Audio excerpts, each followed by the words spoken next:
My name is Akosua, and I am the director for Norfolk State Innovation Center. And this topic here about customers, who your customers are, how to attract your customer is very dear to my heart because it's very important, right? We have to be able to make sure that the people that are going to open up their wallet to buy from us are at a place where we can attract them, and also they're interested in what we have to share with them. So it's quite important topic. Awesome. So I'm just going to go ahead and present my screen. All right. Rashida said Norfolk. Rashida's from Norfolk, and I intend to learn strategies to help me connect with my target customers. Okay, cool. So wherever you are, just please pull out a pen and paper, because I'm gonna have you jot some things down as we go ahead and do this. All right, so we'll start with who your customer is. And I'm not sure why it's not putting me in presentation mode. Can you guys see my screen though? Are you able to see it?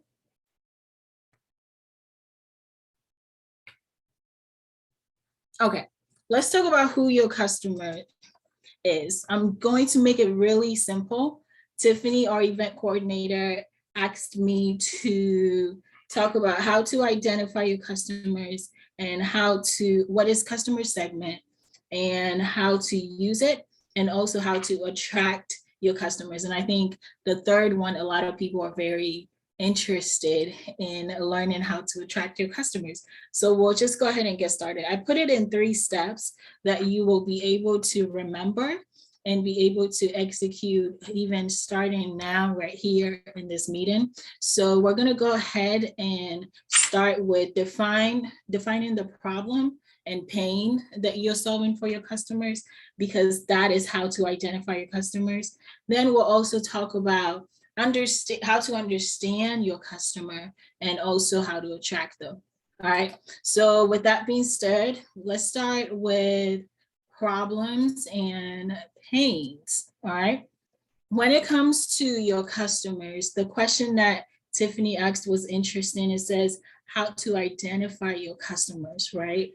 You really identify who your customers are by also understanding what problems and pains you are solving for your customers. All right, so that means that you're going to have to be able to come to a place where you're asking yourself some questions, right, about who your customers are. All right, and who are they? So I have some questions here for you. So what are their bad outcomes, right? And what are their challenges? So these are some questions that you can be thinking about right now about your customers and the pain and problem that you're solving for them.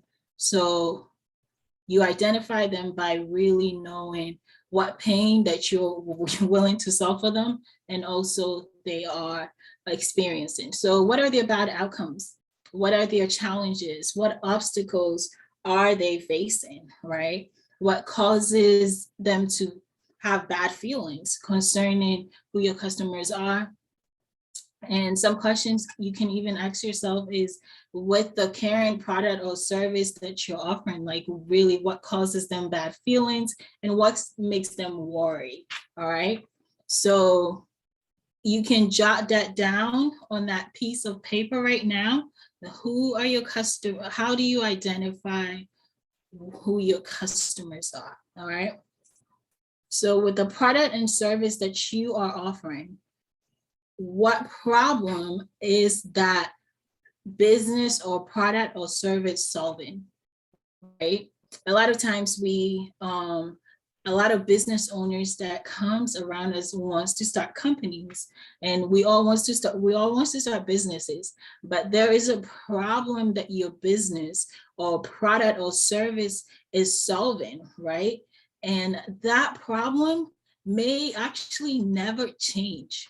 Okay, so it's very important to understand what problem and pain even beyond getting an LLC or all the business structure stuff, because what's going to happen is that every solution or service or product that you come up with is only to make that problem that solution better.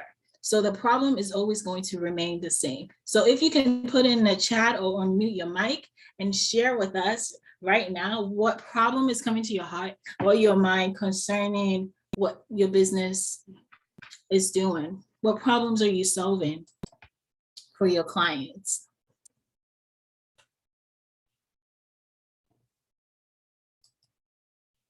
That will help you identify who your customers are. What problem is your product or business solving?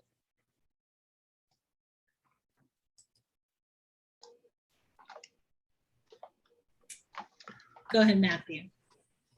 So my business, I do dronography, and I do virtual tours for realtors, for investors, for different businesses, whether it's like a wedding venue. So the problem that my services solve essentially is awareness, which is, it's a marketing. My business helps other people market. So if you have a house and you want to sell it, you need pictures of it, and you need quality pictures. If you have a venue and you want people to book there, again, you need the pictures and they need to be quality. And I have some different creative,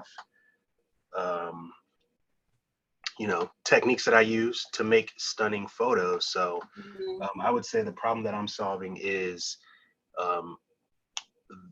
allowing or boosting the awareness for whatever the products and services are that my clients have, because most of my clients are businesses, like I said.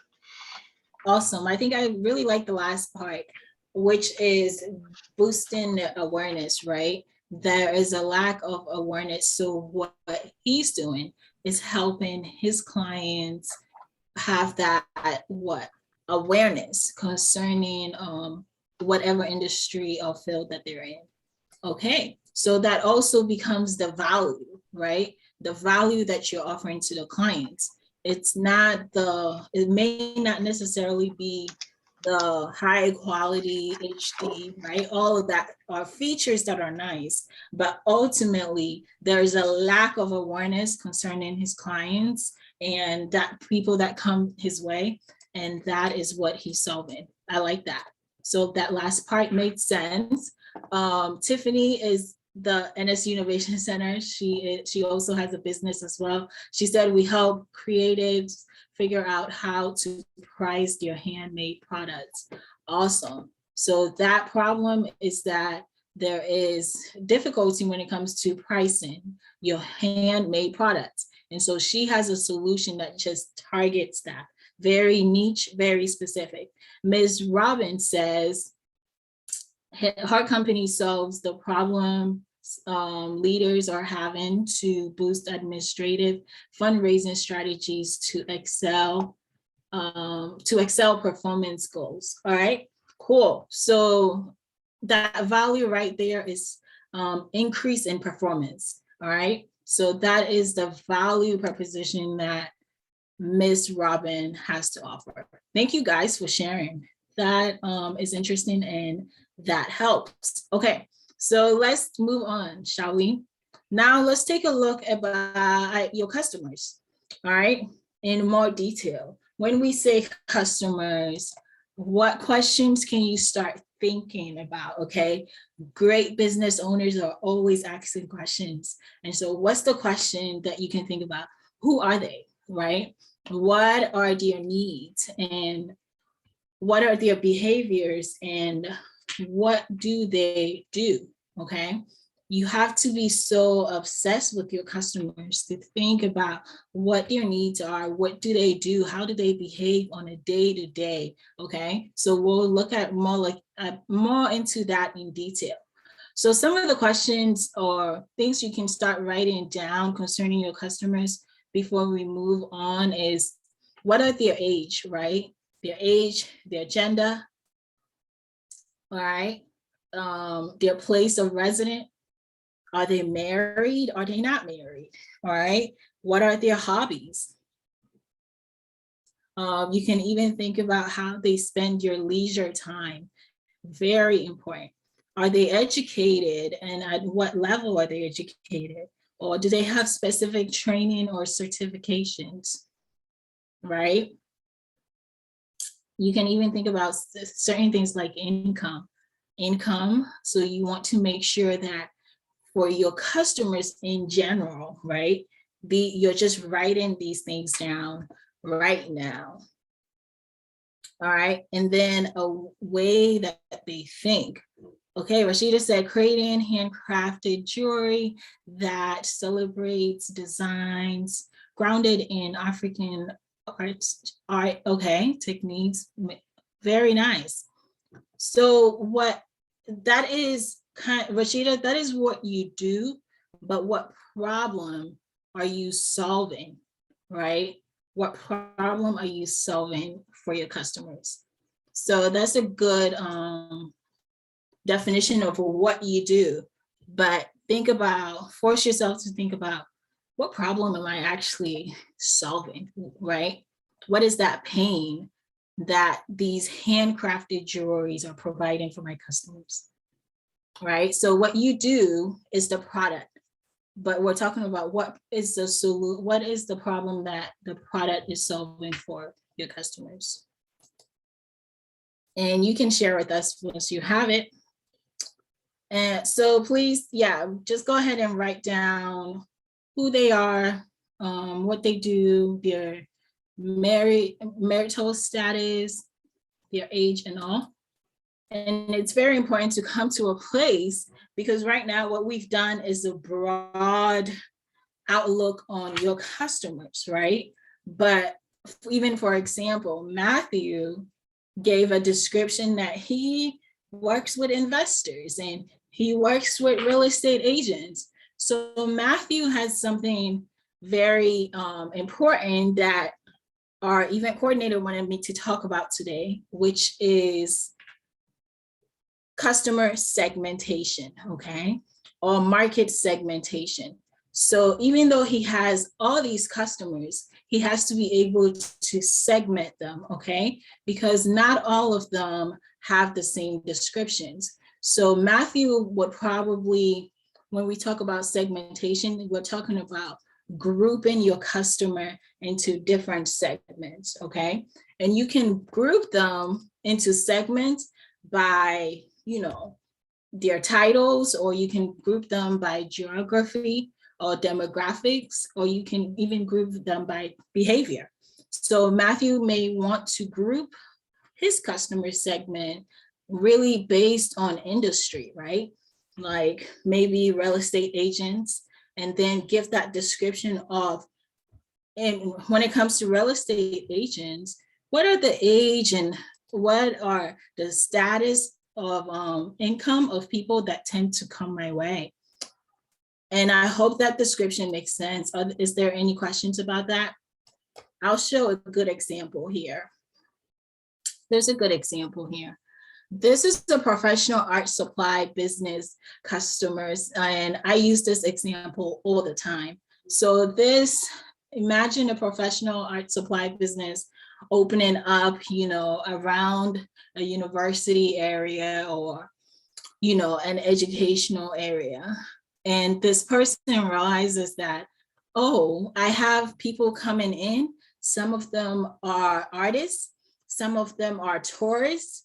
Some of them are retired, some of them are students, and some of them are teachers, right? I have to be able to reach out to them and market to them and engage with them, but you cannot engage with all of them the same. And I'm sure you guys know that the way you engage with students will be very different from the way you engage with your teacher.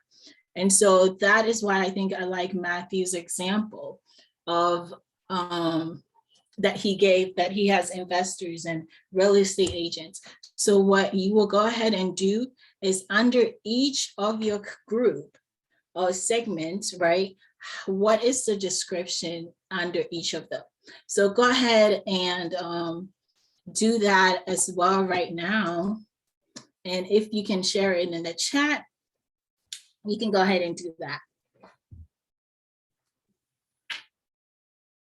All right.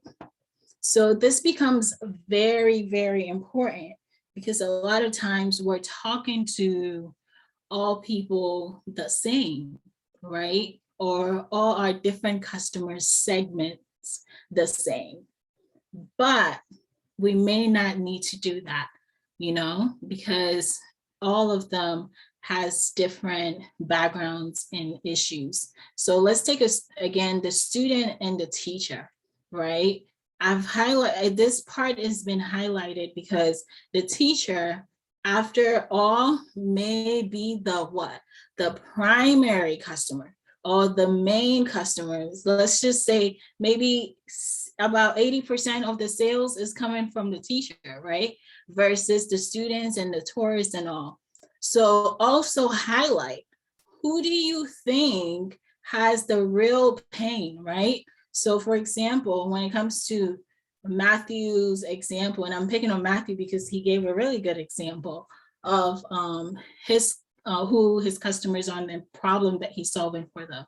The problem that you're solving for them may be the same, right? But who is coming to you the most, right? Or who has the capacity to and willingness to open up their wallet and pay for the service or product that you're offering, right? So that becomes very important. So in this case, like I was saying, maybe 80% of the sales come from the teacher versus all of that. Then you start to know that I need to put in attention to attract more teachers, right? Versus people that are taking tours, okay? Are there any questions here?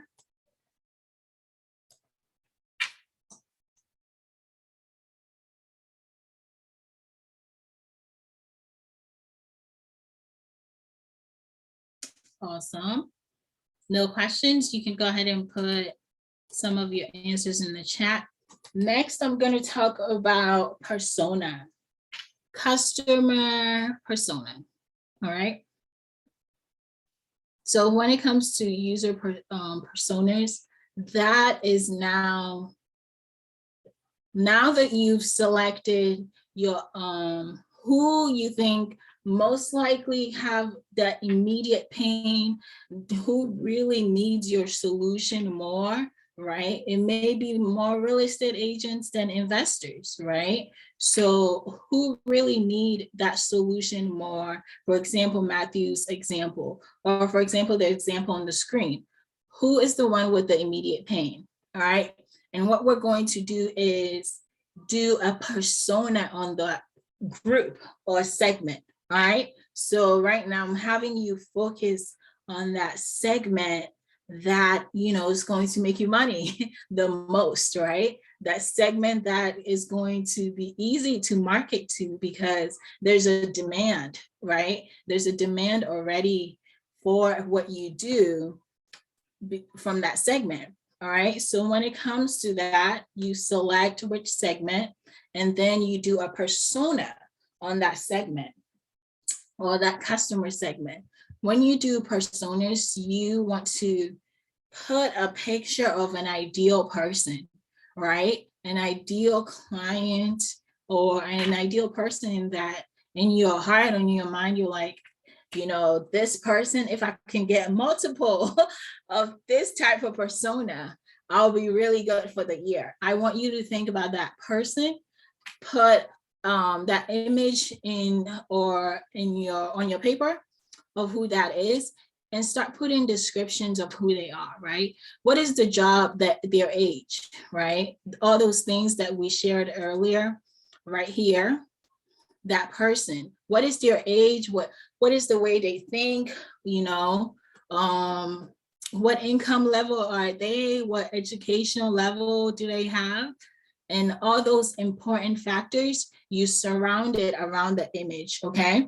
And that's how you come up with your persona, your ideal persona, because what we're going to start talking about is how do we attract more of those people, right?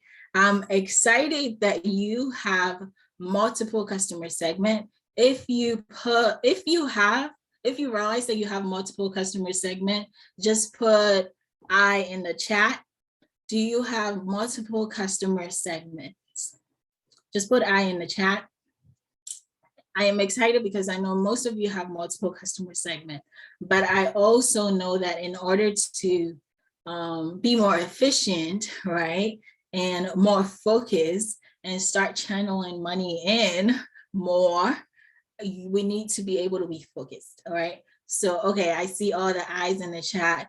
Now, let me know if you've been able to select the segment with the real pain. Just put selected in the chat if you've been able to select that group with the real pain that we're about to attract and go after from now. All right, selected, cool.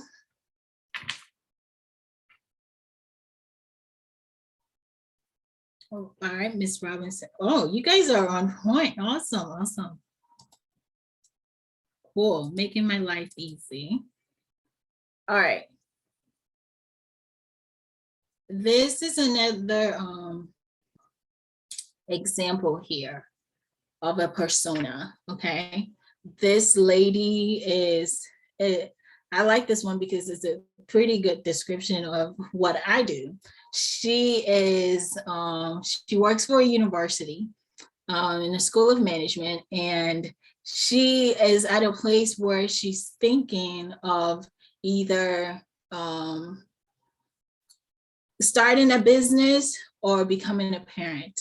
And then she, right here, her persona has been, fleshed out, that she, with her experience, with what kind of research she does in the school, and so this is also a little example of a real persona, just so that you have it in mind.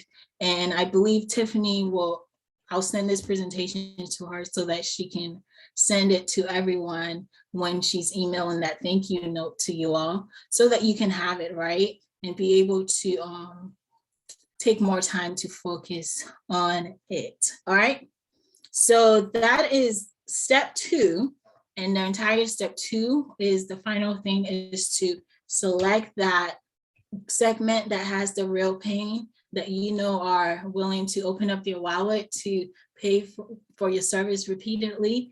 And what you do is create a persona of that person, the ideal customer in that segment, before we start talking about attracting them, okay? So with that being said, let's see if there's any comments in the chat before we move on. You're welcome, Ms. Robin. This topic is very important. Okay, Tiffany said our main customer segment at Innovative Creative is female, age 25 to 44, very detailed, with household income between 25 and 50K full-time, making less than 10K a year with their crafts. Very, very detailed. Working on their craft, part-time, is that part-time? Okay, and up to 20 to 30 hours. Okay. Okay, I think this is so detailed. We may use Tiffany's example when we're talking about how is Tiffany gonna come about attracting more of this persona. Okay. Awesome. Tiffany said it will be available on YouTube, this recordings as well. Okay, cool. All right, are you guys ready? Just put in the chat, ready, if you're ready to talk about how we go about attracting those customers, more of them. I don't know why my presentation will not put me in full screen.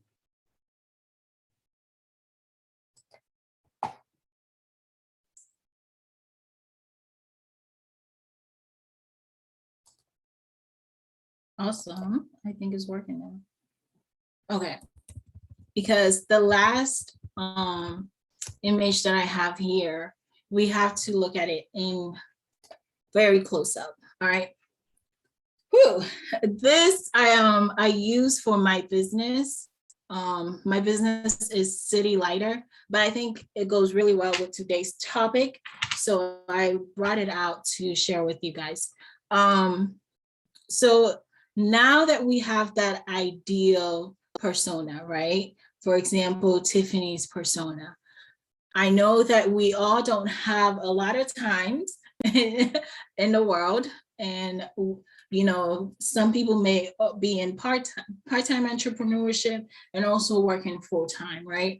So what becomes really, really important in attracting your customer is your marketing habit, right? Say marketing habit.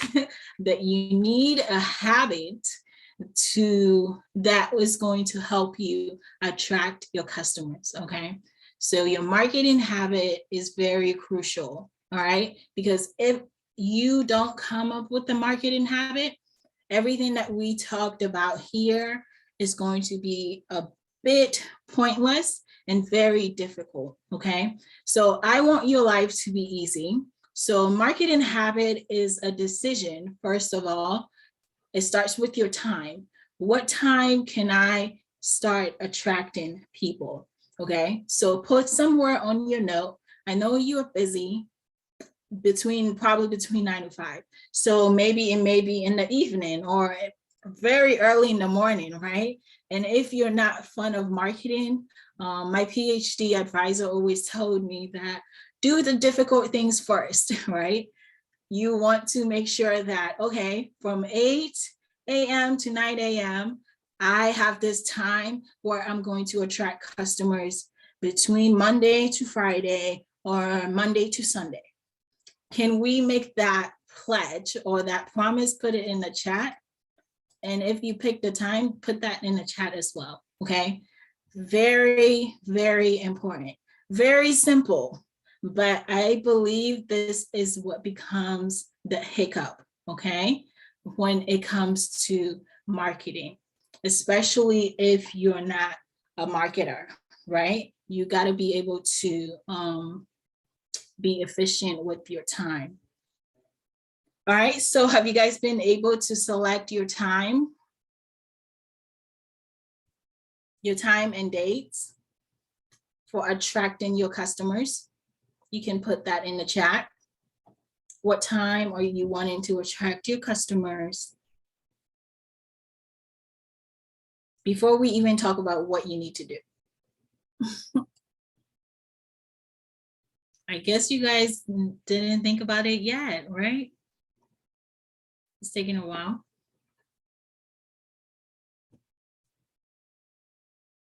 So, for example, when I was doing my previous launch, all right, with my business, my marketing habit, I chose LinkedIn DMing. So LinkedIn, sending direct message to that persona in LinkedIn, multiple of those personas in LinkedIn. And I had to do that daily, right? Very early in the morning. Woo. Very early in the morning, I will message 30 people a day, right? And that was my marketing. It fits my personality. It fits, you know, how I wanted to engage with people. And it didn't give me a headache because it works for me, right? And so very early in the morning, before, right after I finished my PhD work, I went ahead and did that. So Tiffany says 7 p.m. to 8 p.m. on Thursdays, Fridays, Saturday. Okay, awesome. That's a pledge, okay? Before we even talk about what you're going to do, because this time is very important, all right? So once you have that set, now we can talk about your launch or your next release of your product or your next goal, okay, for your services. you have to come to a place where you pick the type of marketing that you want to do. Okay, so you guys know about webinars. You also know about daily IG live, right? You also know about LinkedIn, DMing LinkedIn, all right? Or even guest speaking or guest engagement on other people platforms, on other people with that personas, multiple of those persona. You go ahead and reach out to other people with that audience and you speak in front of them. You offer them something very educational, something that they need, and you go ahead and you speak in front of them. All right. Or emailing and text message. Some people are really good at YouTube videos, right? So which one, all right? In the future, I'm going to move this from like low tech to high tech. But if you were to select webinars, right, you have to come to a place where it's not going to work unless you're doing it weekly. All right. So with these things here, these are from my mastermind group that I pay good money to be part of. People that are doing really well in the millions concerning what service that they offer online gave this description in a survey. And so I want you to go ahead and select one, okay? Select which one you can commit to, right? Based on that time, so that you know that, okay, I'm not just on Instagram, right? But I am on Instagram daily. And that is something that suits my well-being. And it's something that is also going to attract that persona. So that persona, they are hanging out in these places, all right? If you're doing Facebook groups, you have to be able to release content on different targeted Facebook groups weekly, okay? Awesome. Did you guys select which one, which platform and frequency marketing habit that you will use to attract that persona? Multiple of those personas before we move on.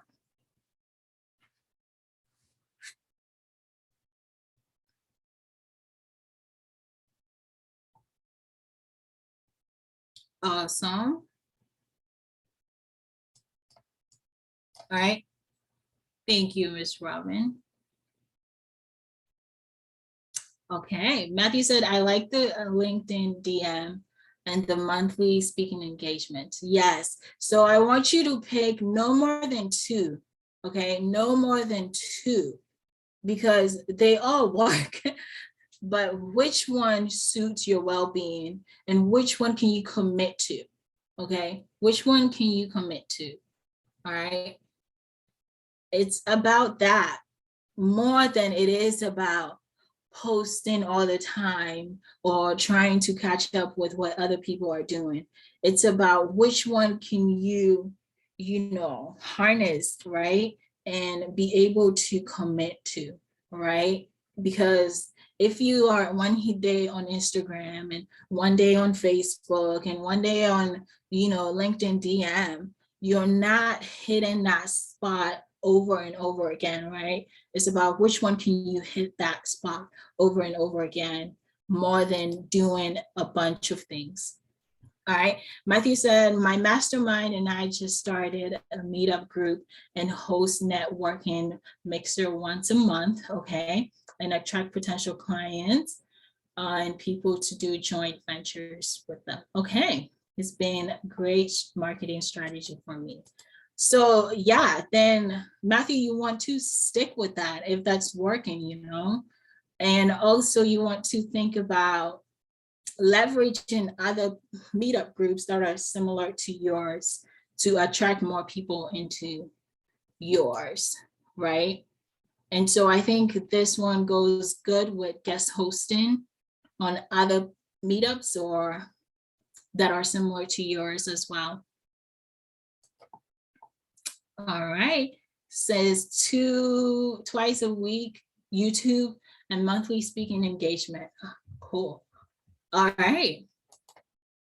Very cool. So I like the monthly speaking engagement because if you don't have Facebook, say running ads, right? The 24/7 ad. If you don't have that, you gotta come to a place where you can pull from other people's audience, existing audience, okay? And so, because the Facebook, not Facebook ads, but any ads online is going to attract people that you don't have yet, right? But if you don't have that funds to spend, right? Because that has to become a habit. It works if you're doing it 24/7, and that is thousands and thousands of dollars. So Facebook ads work really well for business models, but if you don't have that funds, then you got to think about other people audience. So I like the monthly speaking engagement because those are existing personas that you're going to come across, right? And sell to right in front after you speak. Awesome. I hope this exercise is helpful before we move on. All right. Jan said weekly content sharing in target Facebook groups. Awesome. So you would have to put a number to it, Diane, so that you know that weekly I am reaching this amount of people, of Facebook groups, right? And you want that number to be high.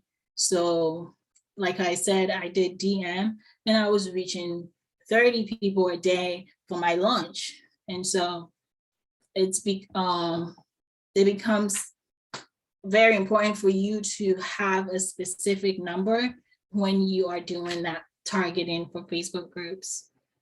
All right.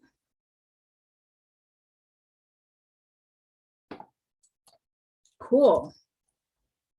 You're welcome. Awesome. So now that everyone, I took a lot of time to talk about this part because this part really becomes the make it or break it. I know there's a lot of noise out there, you know, but the truth of the matter is before social media and technology, people were still selling, right? So you got to have that mindset. People were still selling, right? So the power is not necessarily in the technology, but in your habit, right? Of which platform or technology that you choose to market through, right? The power, again, is in your marketing habit, all right? And which one you can put force and power internally, right? Through, right? Which one you can captivate audience through, okay? And not necessarily the technology or the tool or the platform. Does that make sense? I hope if it makes sense, put a yes in the chat. All right, so we're gonna go ahead and move on to talking about some goals. So in my coaching, I help people come up with email lists, right? Because email lists, whew, thanks for the yes, I like that. Email list is very crucial, okay? Because after you have attracted, so let's take this Facebook groups. After she's attracted people on Facebook groups, you know, with her messaging and her engagement, she has to channel them to somewhere, right? So what she does, what Diane is going to do, for example, is say, oh, you have to offer them something for free, right? Or you have to give them insight or some sort, right? That leads them to then be able to give you their email address. Because if not, you lose the engagement. So Diane, what is your business? Can you put in the chat real quick? What's your business? Because we're going to pick on you.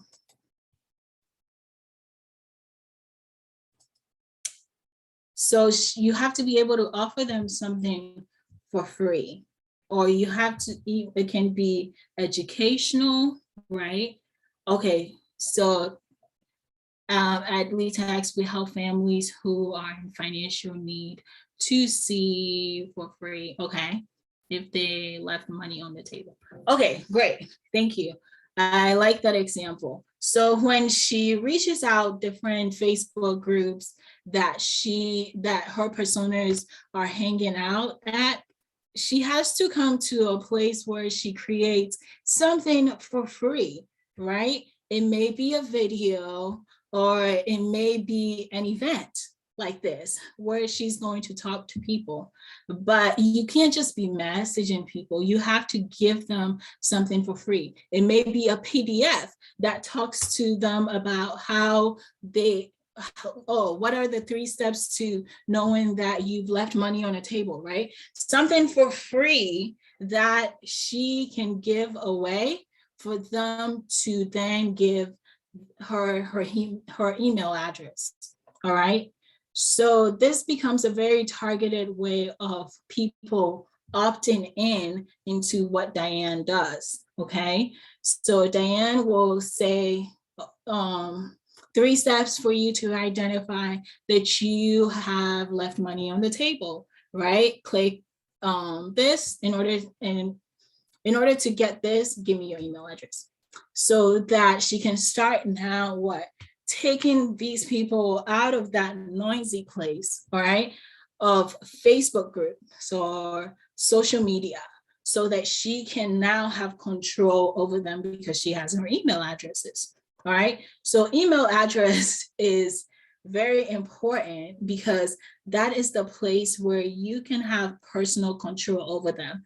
Because if Facebook goes away, then Diane has lost all the interactions that she's built up, right? But if she gave them something free in exchange to collect their email addresses, then she can be building a bunch of a long list of these personas, all right? So once Diane does that, let's say Diane decides to have an event like this, right? To teach them more detail of knowing that how, if you've left money on the table in 5 days, like how to know that you've left money on the table in less than 5 days, all right? So now Diane can collect that email addresses and show them and engage with them, and then lead them into this event, okay? So the goal would be to say, for example, get 200 email addresses, then move them into engagement, right? Oh, welcome, this is what I do, engage with them in different ways. But the biggest thing for Diane is to come to a place where Diane can have control over these people. And how you attract your customers, especially if you have a service business, is by them hearing you, right? And seeing you. So Diane may put on a brief event like this. Over time, as she has come up with this long contacts, you're welcome. As she's come up with this long contacts, right? Now she does a launch that, hey, come and learn more detail, right? You're giving, it's free. You're giving it away for free, but you're going to sell, right? You're going to sell to them that if you are excited about this service or information that I've offered to you, imagine working with me, right? Imagine coming on board. And so Diane will then sell to these people, all right? So you can sell at the live event, or you can, based on what works for you, or you can tell them to, if you're interested, they can call you, or you can sell through email, okay? So then Diane comes to a place where she has a goal of, oh, this month I want to enroll 5 people for lead tax, right? For coaching, consultation, it looks like will be the best approach. And so then voila, Diane now has a very specific, outlook here on her marketing that's not all over the place, right? She selected Facebook group and maybe something else, right? She selected Facebook group, maybe along with one more marketing habit. Then with the Facebook group, she had an approach of getting people's email address, which was to register for her free event, to actually learn from her without a cost, right? So she has all these people registered, then engages with them, and then she launches that event and starts selling afterwards. So they've heard her in an authority position, right? Because as she's talking and a bunch of people are listening to her, she's in an authoritative mood, right? So she's sold to people in an authoritative mood. There's a trust that she's instantly built over there by giving valuable content. And then she's able to what?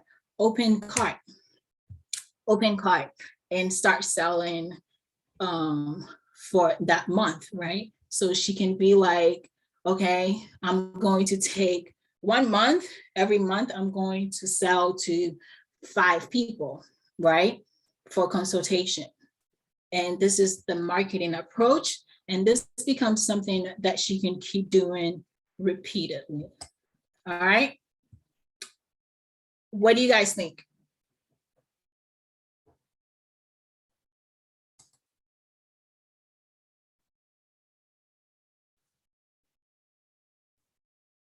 Matthew says, I love it.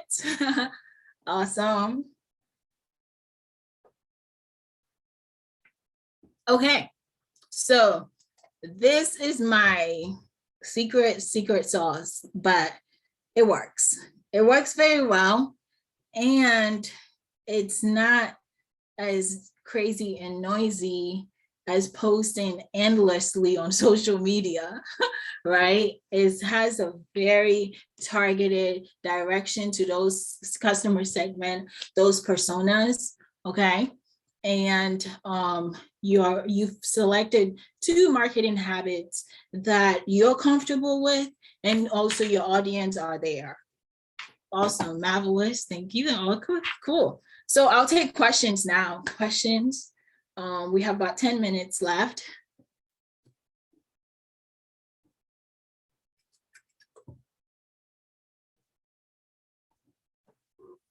You can unmute your mic, and since this is a small group, you can unmute your mic and ask your question, but let's take Matthew's, I'm not sure if it's a question or comment. I like the point about dedicating time for marketing, being more targeted, and selecting marketing habits that are sustainable and not overwhelming. Yes, the power is in your marketing habit and not the technology or platform. Awesome, I like that. Cool, are there any questions or comments? I can answer questions for you if you have more questions about, especially about this chart or this process. I do, please. This is Mensa. Hi. Hi. I'm looking forward to start stuff in business, but my problem now is where to start. Where to start? Yes. Where are you? Going online, looking on how to even start the website. Do I start with the website? How do I go about everything? Okay, what do you have? No, I don't even know. I'm actually looking forward to start with the staffing for the hospitals.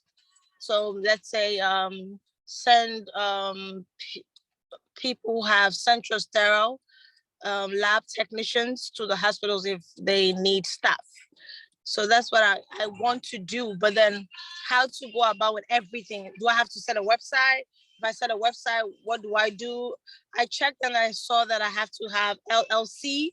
So how do I register and all that? That's where my problem is. I don't even know what to do now. Ah, Tiffany, can you put the link for Jim Franklin's consultation in the chat so that you can meet with one of our counselors, Great. advisors, okay? Great, good. Yeah, so Tiffany went ahead and put in the chat. So yeah, you can set up a meeting for that. All right, any other questions that may be more specific concerning the things we talked about? None, you've given strong details and reasoning to elevate in order to attract. Yeah, you're so welcome.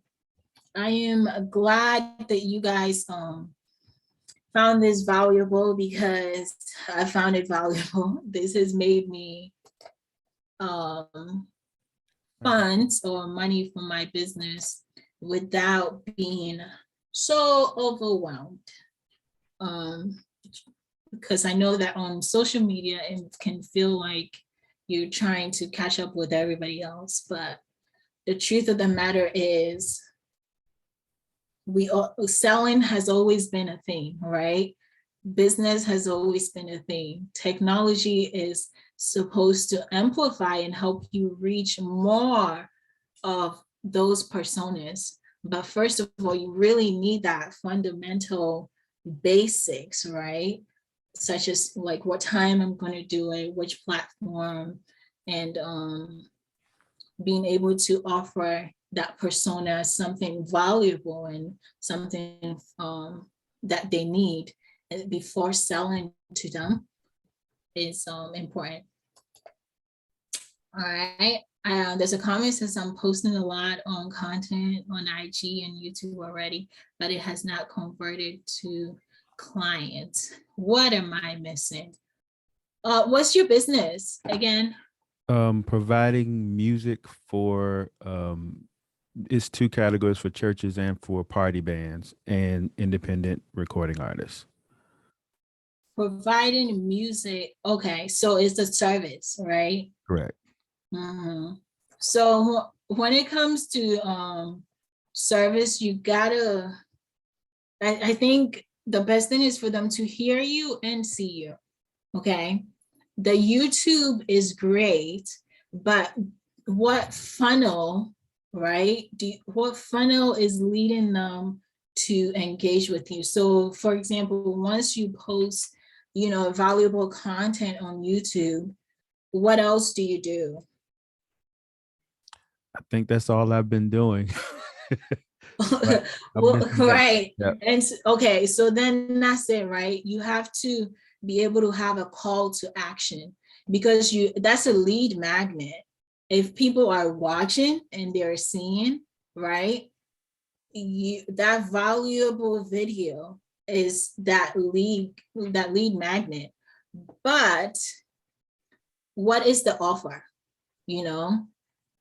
And that offer has to be in the video at the end, or also in text format, right? What is the offer? What do you have to offer? What's your offer to them? Hypothetically, or what's offered at the moment? Yeah, what do you offer? Okay.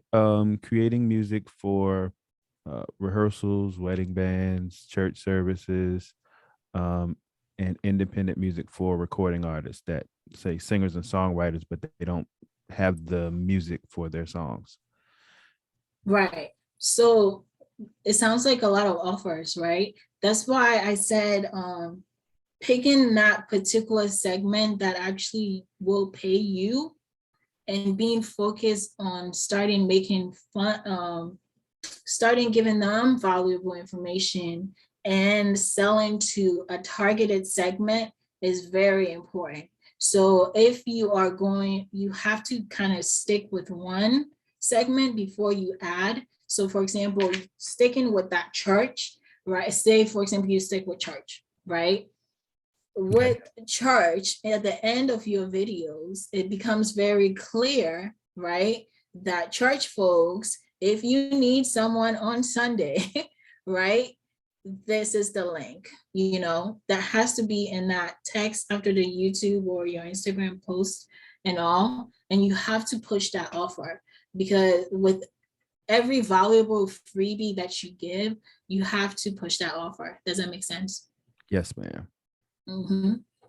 So cut down a bit on your customer segments, all right, until you find one that is frequently, that you're selling frequently from. Then you can add on to your customer segments over time. Thank you. Awesome. All right, so we have about 2 minutes, almost done. As Tiffany said, for example, for me, and as an artist, at the end of my YouTube videos, I'm mentioning my blog post, website, VR gallery, or that relates with the content. And I include the link in the video and in this description. Yes, you have to lead them somewhere that matches the video content that you gave that day. All right, so let's move on. The link is in the chat, but Tiffany can put in the chat again. We have free counseling sessions that we just started, all right, that we want you guys to engage in. All right, it's free 30 minutes to meet with one of our consultants, you know, specifically Jim Franklin. He is an investor and also a consultant. I mean, we've been able to raise almost $1 million for our clients, just from, you know, working with him. So you want to take opportunity of meeting with him. The link is in the chat, okay, for 30 minutes, and then we can move on from there, all right? So go ahead and schedule a time to meet with Jim Franklin. And then our upcoming event, we have an upcoming event on Thursday evening, which is on how to target your audience, but this one is very specific for people that wants to write books, or people that wants to be in different speaking engagement. And I know some of you selected speaking engagement as part of your marketing habit. So you want to be at an event like this so that you know that you are being in front of the right speaking engagement. So this one is very specific. So the link is in the chat as well. So go ahead and register for that. Then we have an in-person event, Access to Capital, from 10 a.m. to 12 p.m. This is our first in-person event since the pandemic, and we want you to attend that as well. So this is going to talk anything concerning funding, from grants to equity to bank loans, and what are the criteria for each type of funding, right? So he's going to break it down in person. It's going to be exciting, and it's going to be very important, so that you know that, oh, maybe I shouldn't be going for bank loans because I don't meet this criteria, right? What I should be going for maybe grants. And so it's going to give you a scope of all the types of capital so that you know which one to go for. All right. Again, my name is Akosua. No, it's on the 24th. Matthew, the link, Tiffany, can you put the link in the chat as well, please? It's on the 24th of Tuesday, not this Tuesday, but the following Tuesday. Thanks for that. All right, so thank you guys for spending time with me this afternoon. I think it's been a great time and valuable time. Please stick with your marketing habits. And again, my name is Akosua, and I am the director for the Innovation Center. And Tiffany has been in the back end putting the chats in there and putting the links in there and everything. We're so happy to work with you all, and we would love for you guys to engage with us. Okay, see you guys next time.